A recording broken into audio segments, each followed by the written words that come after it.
Mas agora a gente vai falar sobre a crise diplomática entre Brasil e Estados Unidos. Parte dos diplomatas brasileiros critica a posição do governo Lula e avalia que está acontecendo uma politização da política externa do país. Mas um funcionário do Itamaraty rebateu esse tipo de crítica e disse que a truculência inédita dos americanos exige sim uma resposta à altura. Essa é uma apuração da nossa correspondente Priscila Yasbeck, que conversa agora conosco ao vivo, direto de Nova York. Olha, é importante esse tipo de bastidor que você nos traz, Priscila Yasbeck, para a gente entender qual é o racional do governo brasileiro na questão da reação, de como ver essas provocações e como reagir a essas provocações, né? O quanto eles avaliam a gravidade dessa história. E acho que essa sua apuração, ela traz bastante esse espírito para a gente. Boa tarde para você. Já nos conte, então, o que mais que você apurou.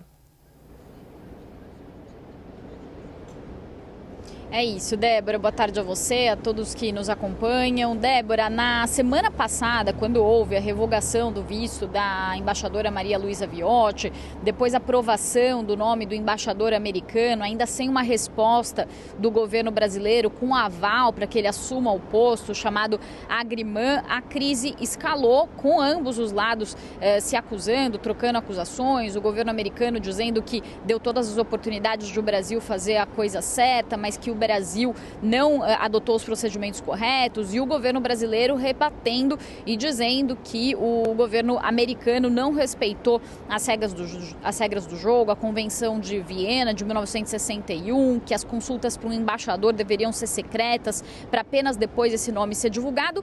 E em meio a isso, Débora, há um debate interno dentro do Itamaraty, entre diplomatas, sobre essa postura do Itamaraty de respostas a essas atitudes do governo Trump, que vem acontecendo desde o ano passado com o tarifaço, também com cancelamento de vistos de ministros, como de Alexandre de Moraes, depois de outros ministros do STF, de Alexandre Padilha, também da sua família, e mais recentemente também do delegado Marcelo Ivo, que fazia aquelas operações, inclusive, sobre Alexandre Ramagem em Miami e sobre a chamada ABIN paralela. Então, todos esses cancelamentos de vistos foram vistos pelo governo brasileiro como atitudes que revelam uma truculência, foi essa palavra que usou essa fonte do Itamaraty, em relação ao Brasil. O que essa fonte disse é o seguinte, que a resposta do Brasil diante dos ataques dos Estados Unidos não tem precedentes, porque a truculência dos ataques, das ameaças e da agressão à democracia e à soberania por parte dos Estados Unidos também não tem precedentes. Essa fonte do Itamaraty disse que isso não é politização, que é uma defesa do interesse nacional em tempos de conflito, no qual a administração Trump decidiu se alinhar com os golpistas. Ele também disse que o Brasil tem tentado a via da negociação há mais de um ano e que nos últimos meses ficou claro que os Estados Unidos não querem negociar, que preferem atacar o Brasil na tentativa de impor a sua vontade nas eleições brasileiras. Essa fonte também disse que não adianta pensar em respostas convencionais para desafios sem precedentes. Foi o que disse então essa fonte do Itamaraty, depois que na sexta-feira eu publiquei uma matéria falando sobre essas críticas de diplomatas, falando sobre a politização do órgão. O que esses diplomatas falam? Eles argumentam que o governo brasileiro não deveria ter, por exemplo, cancelado ou impedido que autoridades americanas entrassem no Brasil. Eles dizem que sempre houve um enorme grau de intervencionismo por parte dos Estados Unidos na região da América Latina, no Brasil.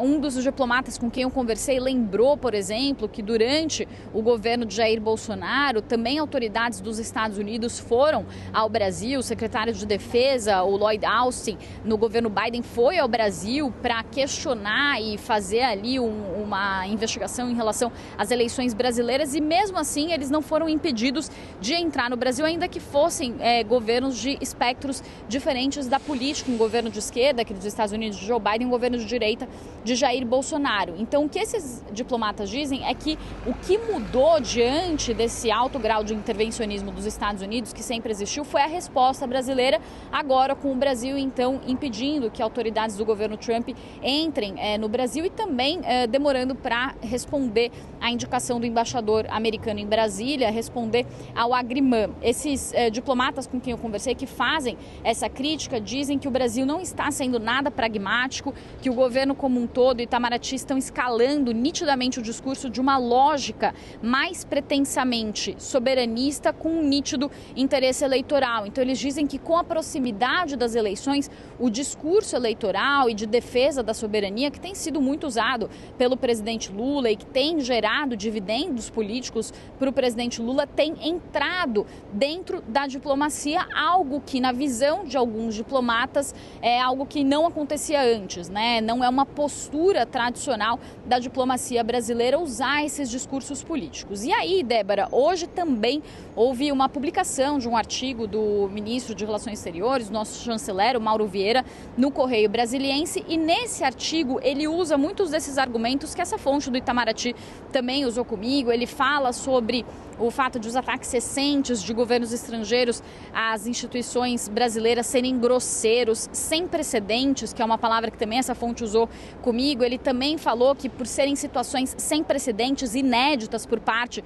dos Estados Unidos, que não seria adequado cobrar também do Itamaraty a mesma postura adotada em crises diplomáticas do passado. Também o chanceler fala sobre a inversão de responsabilidades, querendo dizer que não é possível culpabilizar a vítima, dizendo que no caso o Brasil é a vítima e que está apenas reagindo às agressões dos Estados Unidos. Então a gente vê aí uma divisão muito grande, divisões da diplomacia, uma divisão também interna da diplomacia em relação a isso. O que um dos diplomatas resumiu, acho que muito bem, Débora, sobre essa situação toda, ele falou que isso revela o quão dividida está a instituição em função aí dessa situação de crise entre Brasil e Estados Unidos. Na visão desse diplomata, que é crítico à atual postura do Itamaraty, ele falou que existe uma predominância do componente ideológico na política externa, e ele falou também que o Brasil e os Estados Unidos têm uma relação assimétrica, em que os Estados Unidos são a parte mais forte. Então, na visão dele, o governo brasileiro não deveria escalar ainda mais a crise. Ele enxerga como as respostas do Brasil como uma escalada dessa crise, que o Brasil deveria agir como sempre agiu diante dessas tentativas de intervenção dos Estados Unidos e não escalar a crise com algumas respostas, com essa defesa da soberania nacional e também com a negativa de vistos para essas autoridades americanas que tentaram entrar recentemente no Brasil. E aí a gente lembra de Darren Beatty, que em março não pôde entrar no Brasil, ele que é um assessor do governo Trump, e mais recentemente também 2 assessores do Departamento de Estado do governo Trump que iriam ao Brasil em meio à convenção para oficialização da candidatura de Flávio Bolsonaro. Nas 2 ocasiões, a justificativa do governo brasileiro para não permitir a entrada dessas autoridades americanas foram parecidas, dizendo que essas autoridades teriam interesse, no início, Darren Beatty, de visitar o ex-presidente Jair Bolsonaro, depois esses outros 2 funcionários de participar, talvez, da convenção do PL e também interferir nas eleições. Então, com essas justificativas, o governo brasileiro não permitiu que essas autoridades entrassem no Brasil e depois também não concedeu, não respondeu ainda ao Agriman para esse embaixador, para a indicação do embaixador americano, que foi indicado e aprovado, inclusive, na sabatina do Senado americano na semana passada pelo Senado americano para assumir o posto de embaixador. Então, essas são as atitudes aí que o governo americano justifica, dizendo que, por causa disso, revogou o visto da embaixadora Maria Luísa Viotti, dizendo, inclusive, que pode tomar e adotar ainda novas medidas caso esse Agriman para Daniel Pérez demore ainda mais. Portanto, é uma crise que ainda não se resolveu, que ainda pode ter novos episódios, e com essa visão aí distinta entre diplomatas, com uma parte dos diplomatas já dizendo que existe uma politização por parte da diplomacia brasileira e do Itamaraty, e com esses diplomatas do Itamaraty, o próprio ministro Mauro Vieira defendendo que essa postura sem precedentes dos Estados Unidos exige também uma resposta à altura por parte do governo brasileiro. Eu volto com você, Débora. Muito obrigada, Priscila Yazbek, trazendo muitos detalhes aqui sobre essa relação, essa crise diplomática entre Brasil e Estados Unidos. Até daqui a pouco. Bom trabalho para você. E olha, ainda sobre a pressão dos Estados Unidos sobre o Brasil, veja essa. Os Estados Unidos ameaçam reduzir parte da cota do Brasil, que é destinada para as exportações de açúcar, caso eles não consigam vantagens comerciais nas negociações com o Brasil. A apuração é da nossa colega da CNN Agro, Luciana Franco. Muito boa tarde, Luciana. Seja muito bem-vinda. Obrigada por estar aqui conosco no 360. E eu queria entender o seguinte, detalhes, né, dessa ameaça, digamos assim, e entender se isso é algo que faz parte desse tipo de negociação, nessas transações, ou está mais para uma chantagem, Luciana? Boa tarde para você. Boa tarde, Débora. Pois é, está mais para uma chantagem, para uma pressão por parte do governo norte-americano. De fato, os Estados Unidos eles são um mercado muito protecionista com relação ao açúcar. E os produtores norte-americanos eles vêm enfrentando muitos prejuízos com o aumento das exportações. Então, existe uma estimativa de prejuízos de cerca de 3 bilhões de dólares, né, em relação ao ano passado. Aí, parte do lobby interno destes produtores tem pressionado o governo a negociar o açúcar nessa relação tensa que está ocorrendo entre Brasil e Estados Unidos e Brasil.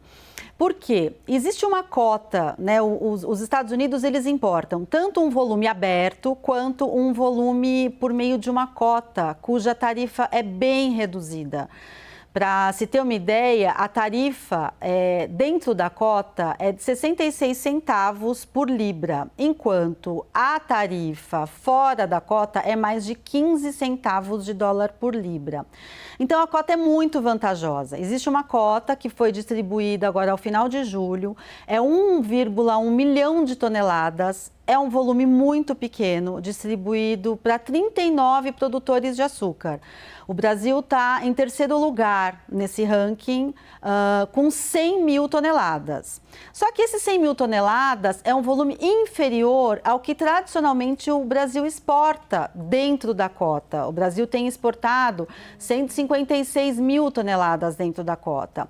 E aí os Estados Unidos fez isso, ele reteve essas 56 mil toneladas e ainda não decidiu para quem que eles vão distribuir. Né? Tradicionalmente é para o Brasil, mas os Estados Unidos estão negociando da seguinte forma: se o Brasil apresentar propostas favoráveis, né, a essa negociação bilateral entre os dois países, e eu digo propostas favoráveis em diversos segmentos, todos esses que a gente está vendo, não especificamente do açúcar e nem só do agro. Se o Brasil apresentar propostas favoráveis dentro da negociação com os Estados Unidos, a cota vai para o Brasil. Caso contrário, ela será distribuída entre esses outros 38 países que exportam para os Estados Unidos. Então, para o Brasil isso é muito ruim, porque quem exporta, quem detém essa cota aqui dentro são os produtores do Nordeste, né? Então, a gente tem a produção de cana-de-açúcar centralizada na região Centro-Sul e no Nordeste. A região Centro-Sul é uma região mais desenvolvida, produz açúcar, álcool. A região Nordeste, como uma certa proteção, inclusive, é uma produção que sofre mais com seca, tem produtores de menor porte, ela ficou com essa cota. Então, caso isso efetivamente seja concretizado, vai afetar principalmente, né, essencialmente, os produtores do Nordeste. Então, essa cota começa a ser distribuída, ela vale a partir de 1º de outubro. A gente está falando do próximo ano safra, aqui nos Estados Unidos começa 1º de outubro. E o Brasil está na expectativa, né, de se realmente vai conseguir exportar as tradicionais 156 mil toneladas ou se vai exportar menos. Para o produtor, isso seria um prejuízo, seria uma perda bastante relevante, porque exportamos para os Estados Unidos, exportar para os Estados Unidos fora da cota é cobrada uma tarifa de 380 dólares por tonelada. Eu falei ali atrás, esses 15 centavos de dólar por libra por centavos de dólar por libra. Mas se a gente for avaliar em termos de tonelada, fica bem salgada a tarifa, né? 380 dólares por tonelada.